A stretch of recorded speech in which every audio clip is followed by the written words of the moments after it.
everybody, Crafting Journey here, that Journey Chick on Instagram. Happy Hump Day! Mike. Yes, it's Wednesday, April 28th.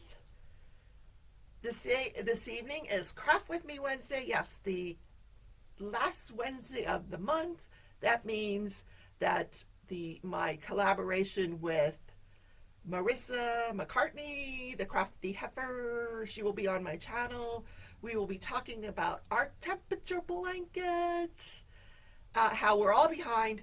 Please do not be embarrassed if you are behind. Please post any progress that you may have made in the last month. I have made very little because I'm working on other projects. I will admit that every now and then I pick it up and I work furiously on it, like I'm going to get caught up, and I don't. But let's talk about that tonight. Let's get together. Let's encourage each other. It's at 6 p.m. Central Time on my channel this month. Next month it'll be back on Crafty Heifer's channel. And it always amazes me because she'll be behind, but by the end of the show she'll be caught up because she's doing a corner-to-corner crochet. Some of you are cross-stitching, whatever it is you're doing, post it in the Crafting Journey Facebook group so I can show it off tonight. And we'll have a good time. If nothing else, we'll have a good time. So I'm still working on my mystery. Look, her eyes, so beautiful. I showed you guys that yesterday. So I'm up. I opened up another section because I'm like, I'm going to get this done. I got nothing done. You know, I'm working on the temperature blanket. Last night I worked on my crochet hat for my sister. I only have like a couple rows left on that. Just the band. I started a shawl. I've never made a shawl. I'm making one of those things. I was on the phone with one of our mystery diamond painting participants who all right, time out here. Time out. What's the thing for time out? Time out. I don't know. I don't watch football. This is a mystery diamond painting where, you know, you talk to your partner, whoever I match you up with. It will probably be someone that you don't know. Get to know that person. Hey, what do you like to diamond paint? I love to diamond paint. I can't talk today. Oh my God. Okay. I love to diamond paint Alice in Wonderland and gnomes and one-eyed girls and what else do I, you know, looks like just, I do like landscapes. I have a couple of Pensons. I have the Shepherd's Cottage by Mandy Manzano. So you talk about that with your partner. You decide, hey, what company would you like to use? And how much should we, you know, what should our budget be? Here's what you don't do. You do not. I mean, if you guys want to do it on your own, that's fine, but not as part of the event. Do not order a black and white canvas. First of all, you don't know what you're getting. There's no personalization to it whatsoever. They're not quality canvases. You'll be disappointed. And this one participant, I mean, it took her 4 months to get her painting from this company. 4 months. Then she gets a black and white painting, and it's terrible. It's fraying on the canvas is fraying.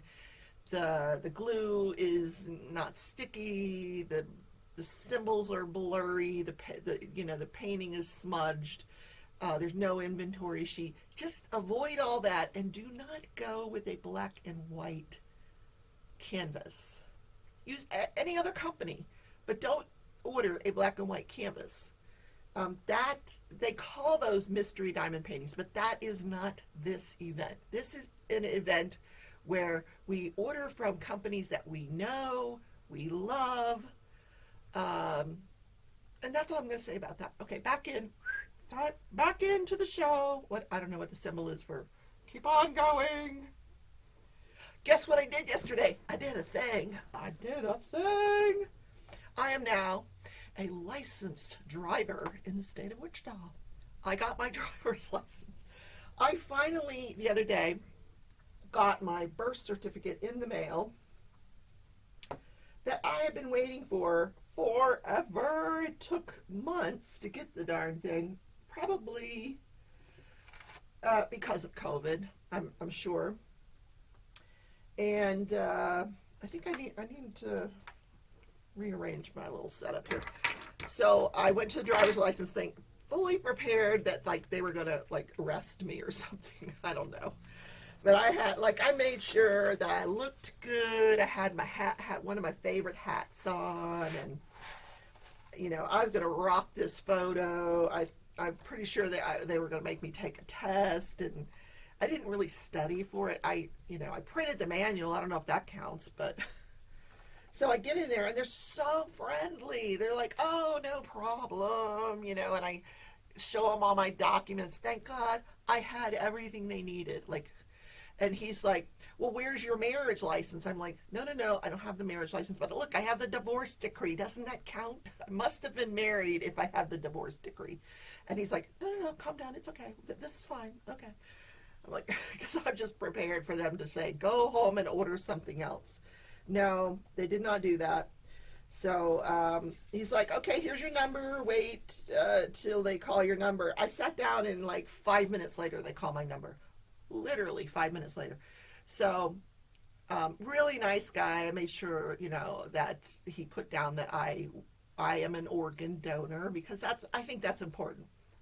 That's a whole nother topic. But that it's really near and dear to my heart. Like, you can't take it with you, so let someone else have it. If there's anything healthy left in this body, take it. So he's like, okay, you need to take your hat off and your glasses off for the picture. I'm like, no, I want to wear the hat. He's like, no, ma'am, this is for facial recognition. Like, this is so they can hunt me down if I ever commit a murder, I guess. I don't know. I was so disappointed. I had to take the hat off, the glasses off. I looked like hell in this picture. Honestly, well, I guess nobody looks good in a driver's license picture. Anyhow, so I didn't have to take the test. So I got my driver's license. Woo-hoo. Well, let me qualify by saying I got a piece of paper, like this little receipt with a picture of me on it. That is my driver's license for 60 days. He says, you'll get the plastic card in the mail. I don't know when they started doing that. I mean, why not just, maybe they can't afford laminating machines there or something. I don't know. Anyway. So I got to wait for the plastic card to come in the mail. So if it gets, I made sure I put it in my wallet. So if I get stopped by the cops, they will, I have to show them this piece of paper. And apparently that will be sufficient. So my first thought was like, oh, where can I go drive? I want to go driving. I'm legal now. I can get pulled over by the cops legally, and I won't go to jail. Because Mickey used to tell me every day, they're gonna confiscate your vehicle, and you're gonna go to jail. I'm like, I'm just going to Walmart for food. And our Walmart actually is right across the street from the police station, which is kind of funny. So every time I went to Walmart, I would pass the police station and think, oh, dear God, I've got to get a driver's license. Well, I have one now. I'm legal. I'm old enough to drink also, by the way. That wasn't funny. Let's do, what national day is it? I feel like I'm shouting. One of my subscribers said, I can't hear you. I can't hear you. Okay, so I'm talking a little louder. I switched microphones. Apparently it had switched from the computer, from the webcam to the computer. So it's back on the webcam. So hopefully the sound is a little better. And I'll stop shouting. No, I just want to make sure you guys can hear me. All right. Today is National Read a Poem Day, or something involving poetry. Let me find it. Something involving poetry. Like, do you guys actually sit and read poetry? Like, do you have poetry books at home? All right, it's the National Great Poetry Reading Day. And you know who's going to say yes? Robin loves reading and all the things. She's going to say, yes, I've read 14 poetry books this year. I'm just guessing. Like, who is your favorite poet? Now, I looked up some poets. I don't read poetry, but I was so moved at the presidential inauguration by Amanda Gorman. I was like, this girl is amazing, absolutely amazing. And she like reads her poetry with these beautiful gestures. You know, I'm watching her hands. I'm not listening to the poetry. So I'm going to link one of her poems here. It is called, what is it called, Rebecca? It is called The Miracle of Morning. And as you listen to this poem, it really has to do with coming out of this pandemic stronger and more united. So listen, it's only a couple minutes long. Take a listen to this poem. Come back to the show after you listen to the poem. Or look up Amanda Gorman on YouTube. She's got some beautiful poetry. Another poet that I liked, oh my God, her name just, does that happen to you? Like your mind just goes blank? Am I getting Alzheimer's? What is wrong with me? I was going to tell you a poet, and my mind just went absolutely blank. She just died recently. What is her name? You're going to know it. You're going to go, oh, it's Maya Angelou. Maya Angelou. Yes, that was it. That's it, Rebecca. Yes. So in celebration of the Great Poet Reading Day, read a poem or listen. I don't read anything. I listen. Now, someone's going to say out there, you get more out of poetry if you actually read it. And I'm sure you're right.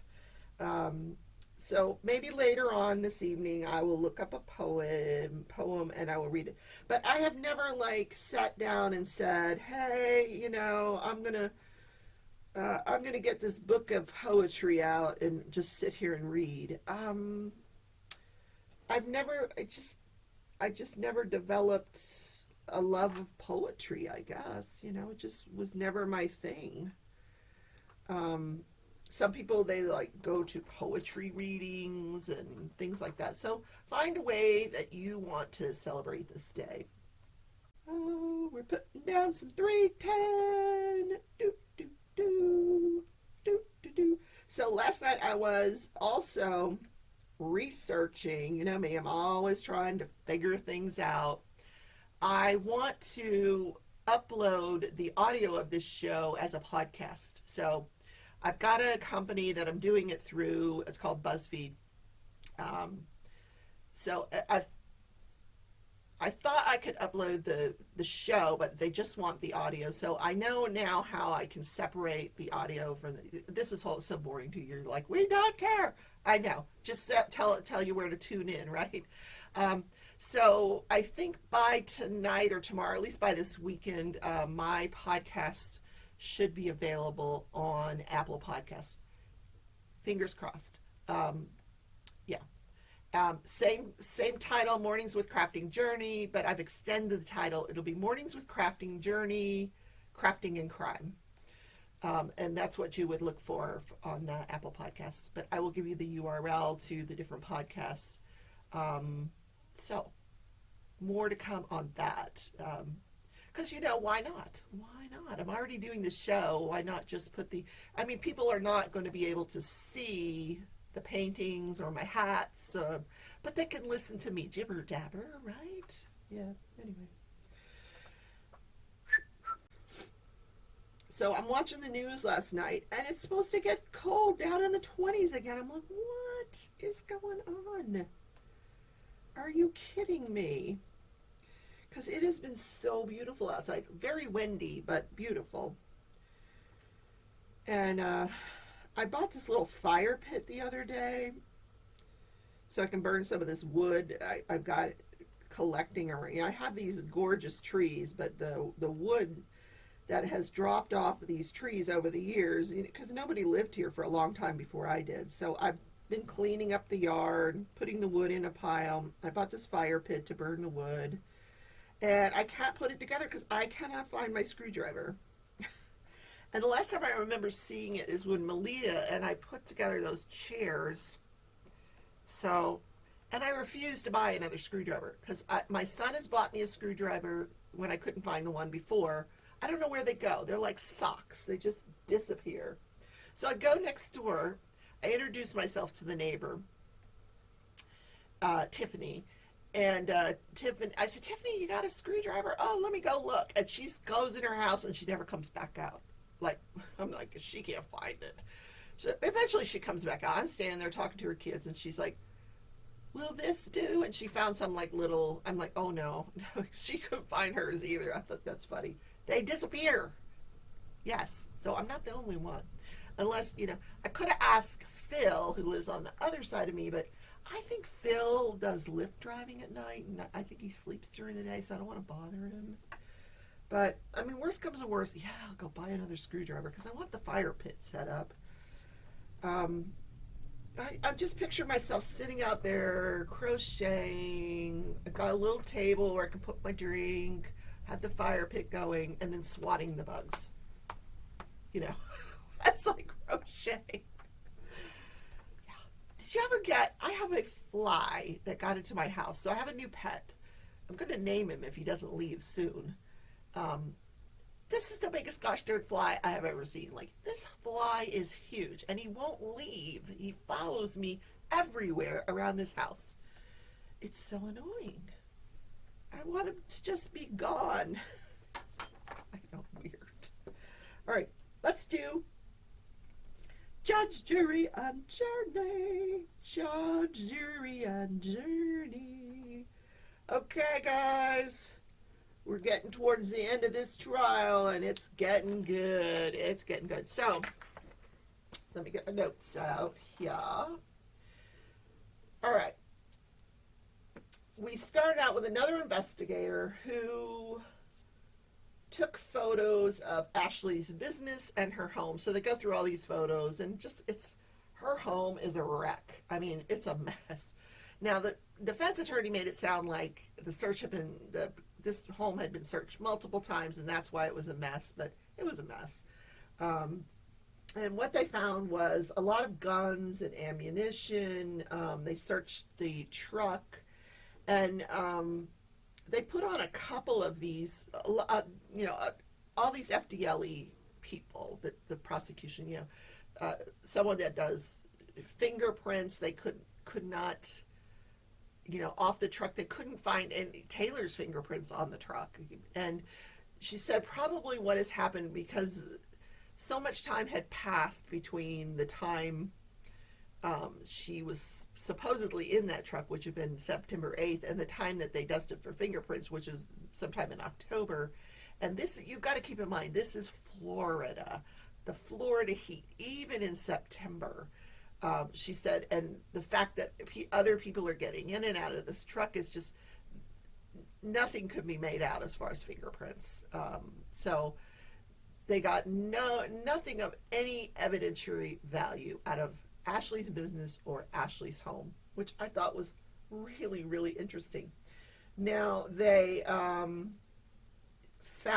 a GPS on Ashley's vehicle, which is this black Jeep. I don't know how they accomplished this, but the GPS showed that Jeep was out at the farm the day after Ashley went missing. Now, we know the day she went missing that they were in the truck, but the next day, Ashley's vehicle, the black Jeep, she was out there in the morning from 7 to 9 a.m. for 2 hours. She was on this farm. She leaves. She comes back at 1:25 p.m. She's there for 30 minutes. She comes back the next day, September 10th, in the afternoon, she's there for 30 minutes. She comes back on the 13th, she's there for 50 minutes, and so on and so forth. Now, she did have a horse on this property.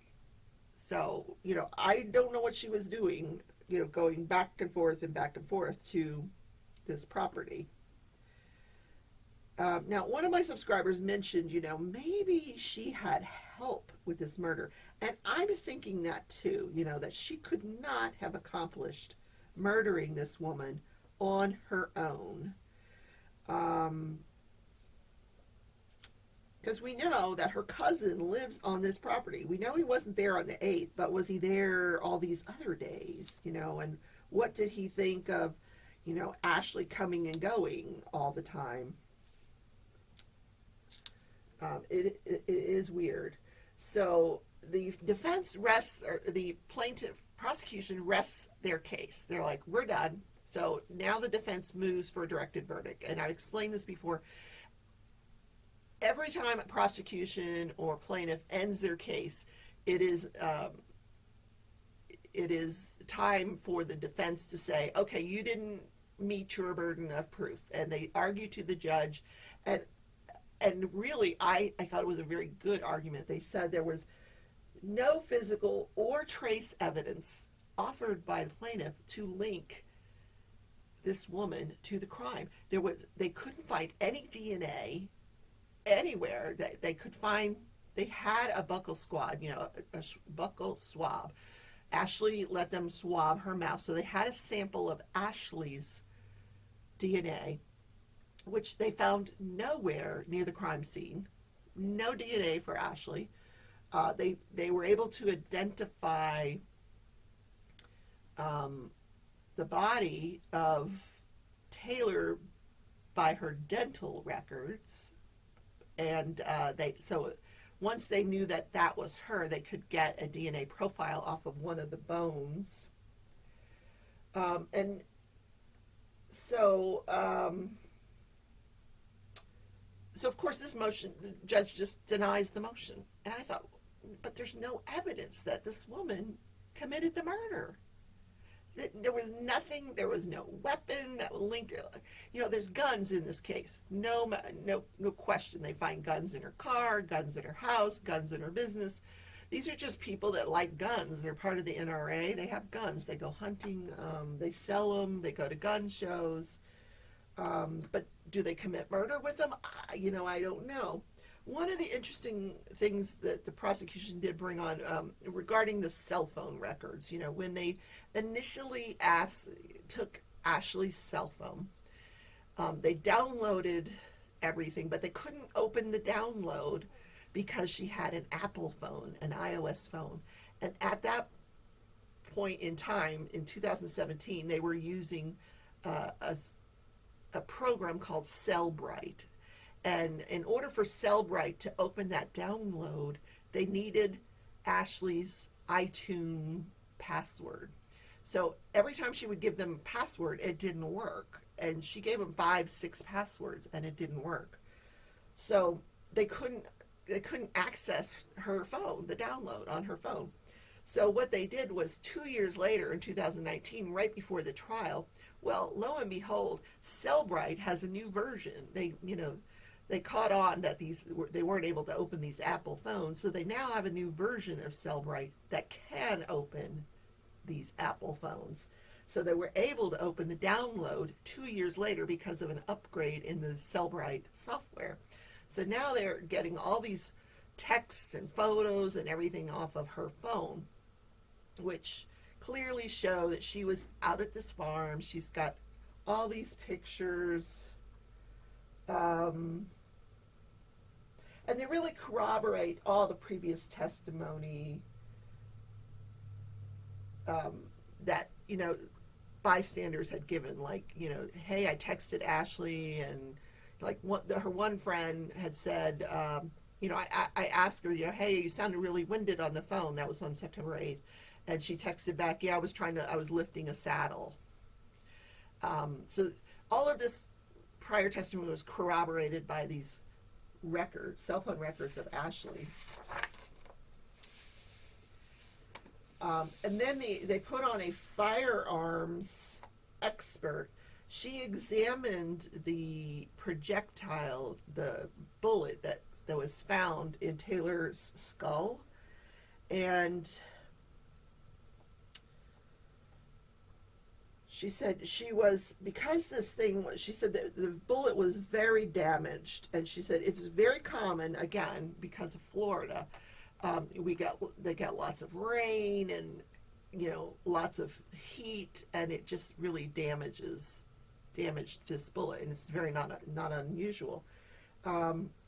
It was very corroded, so she was only able to identify what class this was. It was a 38 caliber, but there was no lines or grooves. That once a bullet goes through a gun chamber, it has lines and grooves that help the examiner identify, the brand of gun.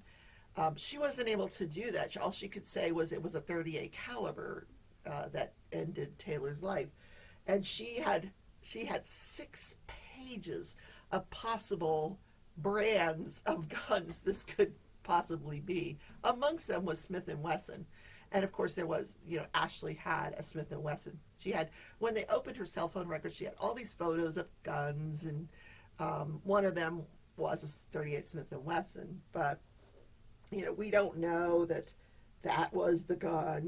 There was no smoking gun in this case. Another interesting thing was the medical examiner said, because I wondered, how does this body skeleton become a skeleton so quickly? She disappeared on the 8th of September, and we're assuming that, she died that day. And then when they find her at the end of September, she's partially skeletized. And the medical examiner said, again, Florida, it's not unusual because of the weather, the heat, the rain.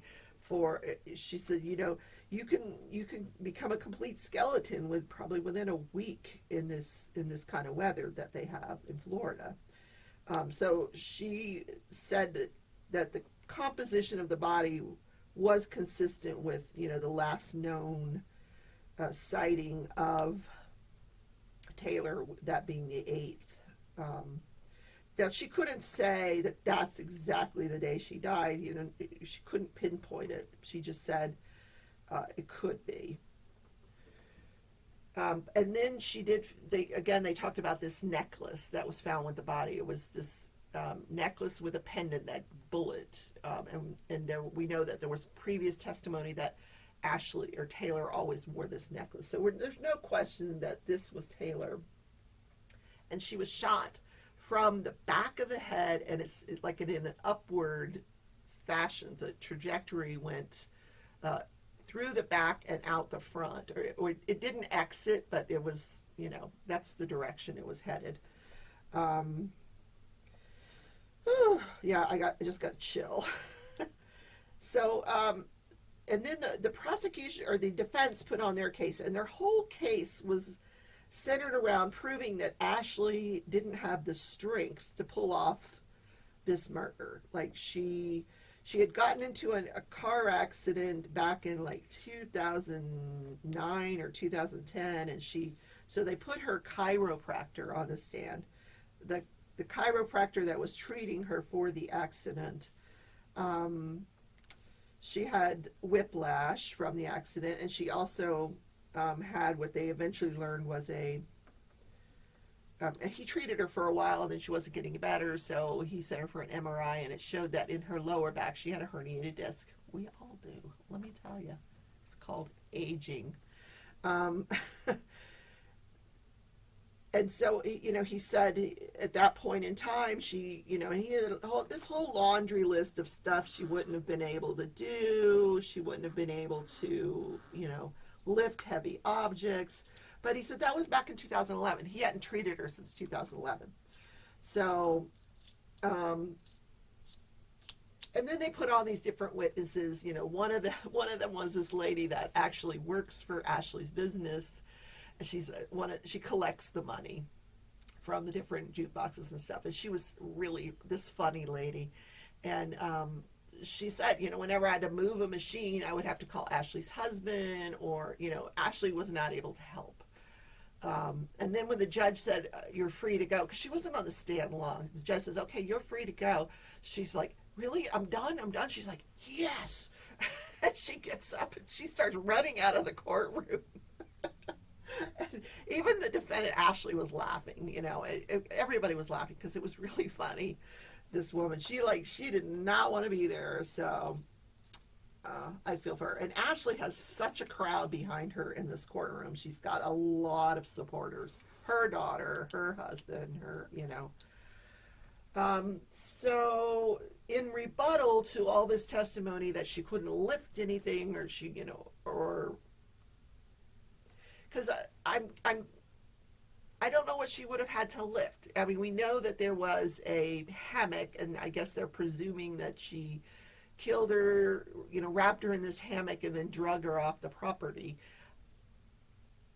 I don't know. I mean, she could have just walked over there. The two of them could have walked over there and she could have shot her right there. Then she would have had to lift anything. But I don't know what the hammock was for. Yeah, it was weird. So they the prosecution in rebuttal showed a bunch of pictures of Ashley's cell phone, pictures of her, since 2011 and much more recently, whitewater rafting, horseback riding, hunting, and hiking with a backpack on. Yeah, so a very active woman. And so that's the end of the case. That is the case. That's the case. Still, nothing that links. Everything is circumstantial. Nothing that actually links Ashley to this murder. No weapon, no witnesses, no DNA, nothing. No blood. They didn't find blood anywhere. Again, probably due to the weather, the rain, the heat. Yeah. So today I'm going to listen to the closing arguments. I will bring those to you tomorrow. I'm waiting for everybody to put everything together for me. I want to hear how the prosecution thinks they're going to get a conviction here. Because there's a lot of reasonable doubt. A lot of reasonable doubt here. And this woman is very likable. Very, very likable. She really is. She seems like a really sweet lady. Except for the time she said she was going to put cocaine in her friend's Coke, but that was a little mean. Anyway, so that's the end of this trial. Tomorrow I'll let you know how the closing arguments went, and then we'll talk about the verdict. Don't forget, Friday is the hearing, the Prokopovic's sentencing hearing at 1:30. That's scheduled for. And again, I'm curious to see if he makes a statement. Does he finally admit what he did to his wife? I doubt it. But you never know, Sometimes you're surprised. So, again, back to that trial. Ashley did not take the stand. She, as most defendants, she chose not to take the stand in her own defense.